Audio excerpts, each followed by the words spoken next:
Bismillahirrahmanirrahim. Assalamualaikum warahmatullahi wabarakatuh. Alhamdulillahirabbil alamin. Wassalatu wassalamu asrofil anbiya'i wal mursalin wa ala alihi washabihi ajmain. Asyhadu alla ilaha illallah wa asyhadu anna Muhammadan abduhu wa rasuluhu la nabiyya ba'da. Bismillahirrahmanirrahim. Rabbi shrah li sadri wa yassir li amri wahlul 'uqdatam min lisani yafqahu qawli. Rabbi zidna ilman warzuqna fahman. Amin amin ya rabbal alamin. Ya, alhamdulillah segala puji hanya milik Allah Subhanahu wa taala yang telah memberikan kepada kita banyak sekali kenikmatan ya. Meskipun dalam kondisi wabah corona hari ini kita masih tetap bisa bertolabul ilmi ya, berbagi kebermanfaatan dengan ruang dan waktu yang justru tidak terbatas ya, karena online gitu. Masya Allah, mudah-mudahan tidak mengurangi semangat kita dan keikhlasan kita ya untuk senantiasa menuntut ilmu, untuk semakin mengenal Allah, mendekatkan diri kepada Allah Subhanahu wa taala.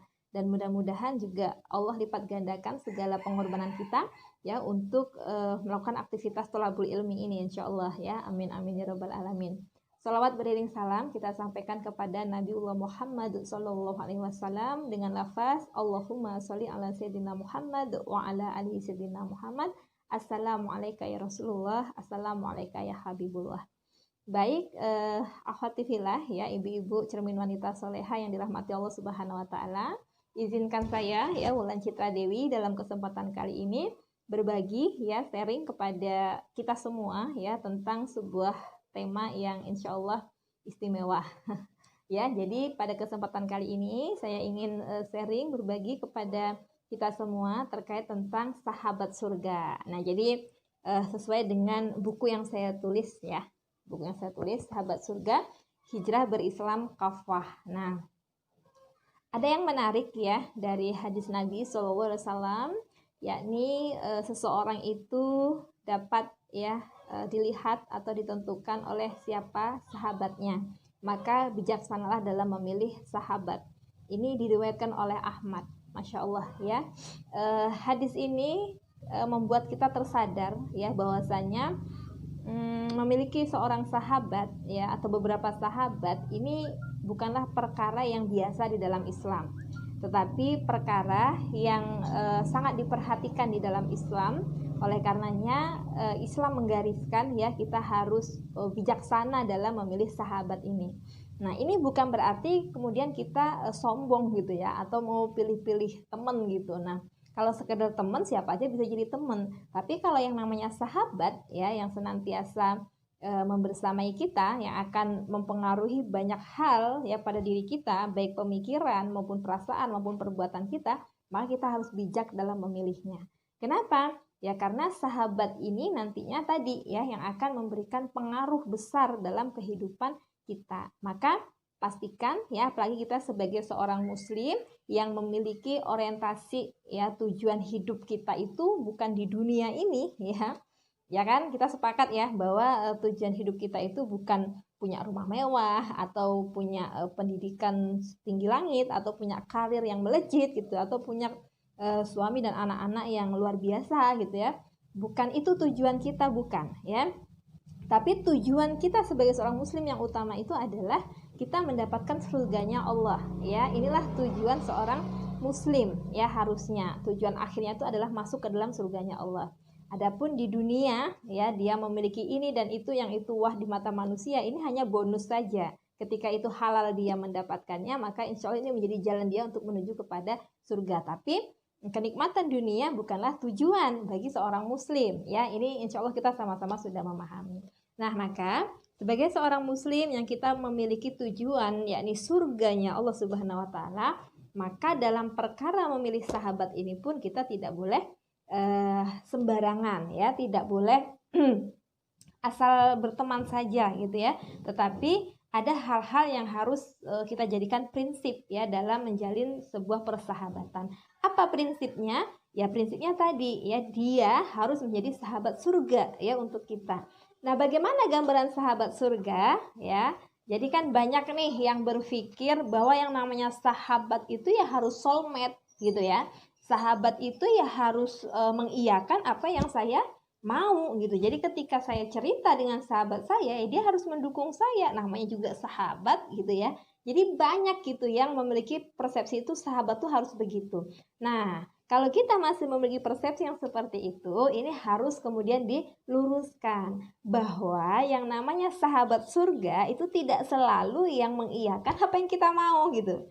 Jadi bisa jadi ya, bahkan mungkin ada kalanya yang namanya sahabat surga ini justru ya pendapatnya, sikapnya, kemudian ucapannya itu justru seolah-olah itu nyesek gitu ya. Gimana ya?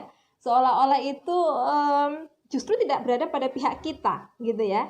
Kita maunya A, dia suruhnya B gitu ya. Contohnya apa? Misalkan ya kita curhat nih kepada sahabat kita gitu. Misalkan apa?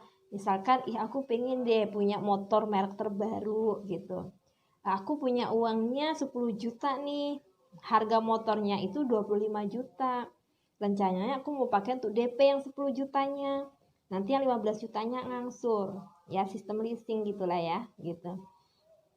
Terus ya sahabat ini ya gimana responnya, kita lihat gitu ya. Ketika kemudian dia katakan mungkin dia tanya balik, ini sistem kreditnya gimana, pakai bunga enggak gitu, pakai denda enggak, pakai sita enggak gitu ya. Terus kita katakan, oh ya iyalah zaman sekarang mana ada yang enggak begituan gitu. Terus si sahabat ini bilang, jangan deh gitu, lebih baik kamu cari aja motor second 10 juta, nanti masih kembalian tuh, udah dapat yang bagus, walaupun nggak merek terkini nggak apa-apa, yang penting kan manfaatnya bisa untuk berkendara, nggak mesti yang merek sekarang. Terus kita nyesek gitu ya, ini sahabat bukannya mendukung kayak nguat-nguatin kayak kok justru melarang gitu.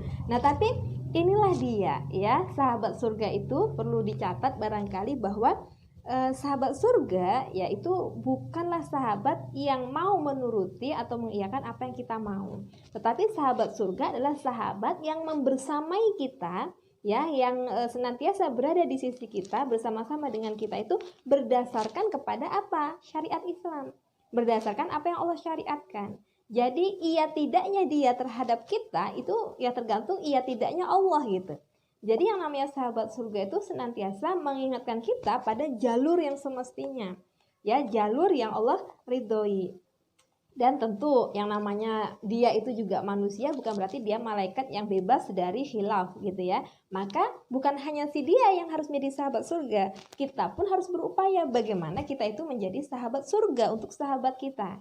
Jadi tempatkan baper, tempatkan rasa nggak enakan itu pada tempat yang semestinya gitu ya. Jadi ketika Allah katakan itu nggak boleh, ya kita harus sampaikan kepada sahabat kita itu nggak boleh. Nah jadi bukan hanya menuntut si sahabat untuk menjadi sahabat surga, tapi kita juga berupaya untuk menjadi sahabat surga. Bagaimana caranya?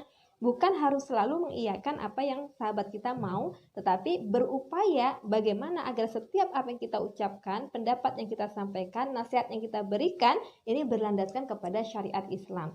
Dan memang ini nggak selalu nyenengin kalau patokannya itu adalah perasaan masing-masing gitu ya.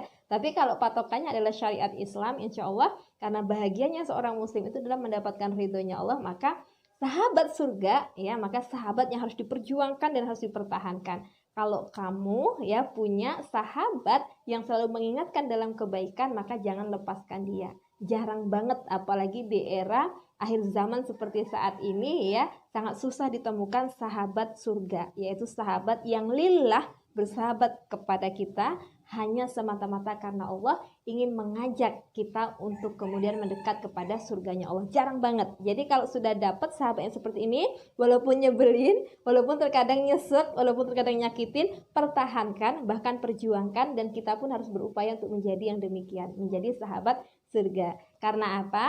Karena bersama dengan sahabat kita akan mampu merajut taat, berpadu satu langkah untuk menuju jannah insya Allah. Nah ini ya materi pengantar untuk kita pada hari ini. Mudah-mudahan ini menjadi pemantik untuk kita semua sharing ya, berbagi dan berdiskusi insya Allah. Baik, saya Wulan Citra Dewi ya, sebelumnya mohon maaf apabila ada kesalahan kata. Afwan minkum wa billahi taufiq wa hidayah. Wassalamualaikum warahmatullahi wabarakatuh.